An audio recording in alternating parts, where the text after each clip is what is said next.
Hey, welcome to what's going to be the first official State of the Channel series.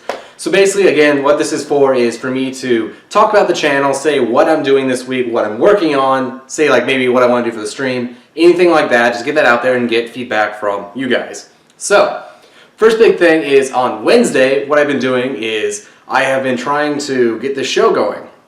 And the way I see it as, I guess, it's just a show that lets me have time to play games that I wouldn't normally do. And it inherently has a focus on weird, abstract, or games that are interesting and have value in and of themselves, but that the viewer might not have seen or heard of. So the one that I felt would be a really good fit for this is Dead Rising 1 Shop Till You Drop. This is something I have streamed before. It's the Wii version of Dead Rising 1. And if you've heard anything about it, it's super weird because it's not a direct port. Instead, Capcom decided they wanted more end titles on the Wii because of their Resident Evil port was doing so well. So instead they built the entire game over using this new Resident Evil engine. But the Wii's not as powerful as the 360 or the PS3. So they had to change a lot of it. Like everything's just like shrunk down. Like all the content is shrunk down. There's way less zombies. There's like mini bosses. There's like parrots and poodles. It's really weird. So I thought, hey, I inadvertently made this Dead Rising channel. And I want to kind of branch it off from there, so I thought, hey, this is some good middle ground. And a little peek behind the curtain, one of the reasons I'm choosing this one as well is, while in the future I plan on branching off and doing more one-off stuff, like I did a test I might put out eventually where it was for a game called VHS, which was a Game Jolt game. And it's only actually like 5 minutes long, and it was just something I wanted to see, like, do I even enjoy it? But while that's great and all, I can't guarantee every week that I'll have something like that, or even that the game will be any good. So basically the whole goal here is I can make a series out of Chop Till You Drop.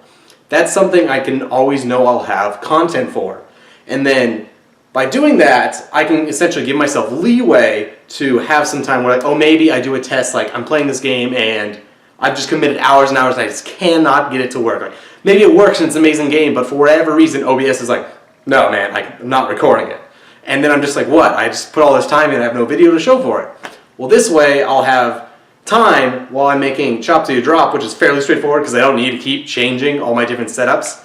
I can essentially say like, oh, I'll make this for a month, put out some series, some good length videos, and then since I know that works, I have time to build up this backlog of really interesting games and other stuff I want to show off, but may or may not work straight out of the gate. So that's a little peek behind the channel. So going forward, the other thing is this Friday, right now the stream I'm planning is Dead Rising 3's, God, what is it called? The hard mode, whatever it is, nightmare mode. I have like a little like plastic sticky note on my camera to remember what I need to say.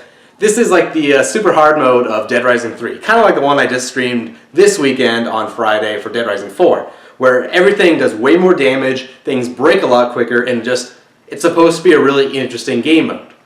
And this does not help because unlike when I played Dead Rising 4 or even like the Dead Rising 1 challenge runs, I don't know Dead Rising 3. Like literally the last time I played Dead Rising 3 was the first time, and that was like 2 months ago. So it's going to be really up in the air. I'm guessing it's going to be probably a two-parter, so the next stream is probably going to be that as well. But if you have any ideas or anything you want me to try, like I was also considering doing something like a Dead Rising 2 challenge run like I did for Dead Rising 1 where I try to beat the game without killing a single zombie. And if you've seen that, you'll know that that actually started out as a stream as well because I didn't know if that's possible. And that's one of the issues with Dead Rising 2 is I don't know if that's possible, but I'd like to try it. Now, so this is a question I have for you guys. One of the issues I have with that is streaming's great because if it doesn't work, then I don't really lose anything. But if it does work, then I kind of want to have that video series. I don't want to have this really awesome piece of content stuck in some random queue out there on Twitch that no one's ever going to see. So tell me, like, what do you guys think you'd like to see? Would you rather see me do it on Twitch, live, and if stuff just doesn't work out, it's not as big of a deal, or it might just be a lot of me being like, I just got to see every weapon and see if there's some weapon where a zombie kill doesn't count. That might be what I have to do. Or would you rather see me all edited, but there's a chance that it just fizzles out because, oh, sorry, I forgot that there was a case like halfway through that was just kill these 5 zombies. Like in particular, I'm thinking of when you get attacked in the safe house, I think there's an objective that's literally like kill the rest of the zombies, in which case that basically kills that run right there. Unless you can have like an exception, like, oh, a 5 zombie kill run, but that doesn't have nearly the same like weight behind it as a 0-1 does. The other thing I wanted to talk about was why I wanted to have a shorter video this week, and have a thing that I can turn into a series, is I'm actually been working on a project for a long time, and I talk about it all the time on the stream, is I want to make a D&D show, because I play D&D with my friends and I DM it, which means I run the game. I'm like the ref. And that takes a lot of time already. And they started clashing, where it's like on one hand, there's all this preparation I have to do for DMing and like writing stories and characters each week. But then here's also this YouTube thing that also I need to prepare and like script and write out and plan and make thumbnails for. And those just clashed so much. So I thought, well, one of the points of originally making the YouTube thing was I could use this channel to essentially bring all my hobbies together. Like, I consider it to be like a meta hobby. Like a lot of the videos I did early on were just an excuse to do something I wanted to do anyway. So I thought, well, let's turn that into a show.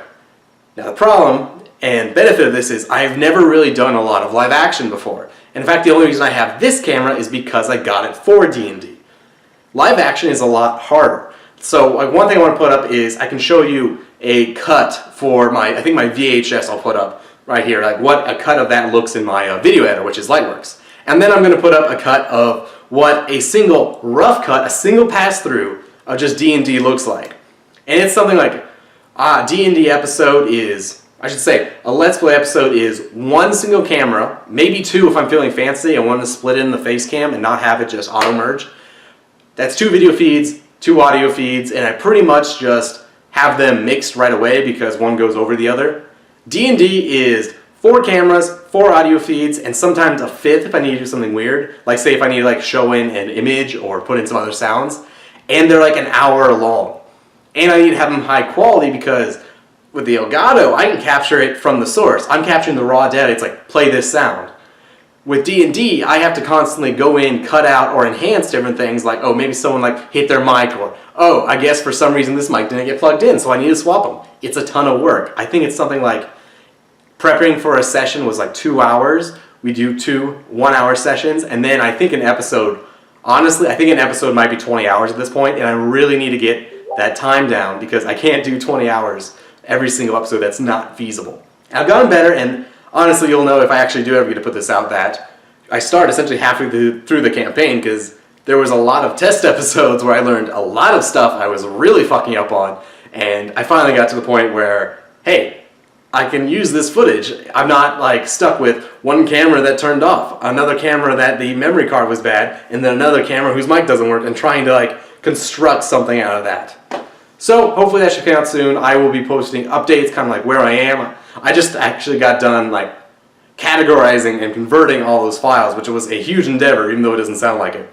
But just, that's kind of my way of saying like, hey, I'm still working on this, and having someone I can kind of be tied to. So it's like, I don't want it to be a thing where it's like, oh yeah, I'm working on it, you know, just one day a week when really I haven't touched it. I want to be like, look, I've done this much. I've completed this episode. And it may not have come up, and I might have a lot of stuff to be waiting, but then I can have this internal progress bar of like, hey, it's still coming. It's still a lot of work, but we will get there, and I'm looking so forward to putting it out there and having a much more critical review from your guys' perspective of how it went. So anyway, thanks for watching. Again, leave a comment below if you have anything you want to say. I'll see you hopefully again Wednesday and Friday for the video and the stream.